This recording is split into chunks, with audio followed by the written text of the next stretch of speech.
صحیح مسلم کتاب الایمان حدیث نمبر 240۔ حضرت علی رضی اللہ عنہ نے کہا، اس ذات کی قسم جس نے دانے کو پھاڑا اور روح کو تخلیق کیا، نبی امی صلی اللہ علیہ وآلہ وسلم نے مجھے بتایا تھا کہ میرے ساتھ مومن کے سوا کوئی محبت نہیں کرے گا اور منافق کے سوا کوئی بغض نہیں رکھے گا۔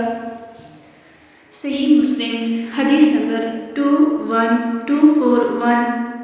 لیث نے ابن ہاتھ لیثی سے خبر دی کہ عبداللہ بن دینار نے حضرت عبداللہ بن عمر رضی اللہ عنہما سے اور انہوں نے رسول اللہ صلی اللہ علیہ وآلہ وسلم سے روایت کی کہ آپ نے فرمایا، اے عورتوں کی جماعت، تم صدقہ کیا کرو اور زیادہ سے زیادہ استغفار کیا کرو، کیونکہ میں نے دوزخیوں میں اکثریت تمہاری دیکھی ہے۔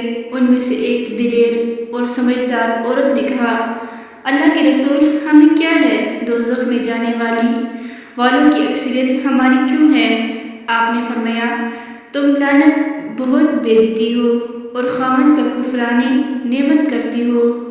میں نے عقل و دین میں کم ہونے کے باوجود عقل مند شخص پر غالب آنے میں تم سے بڑھ کر کسی کو نہیں دیکھا۔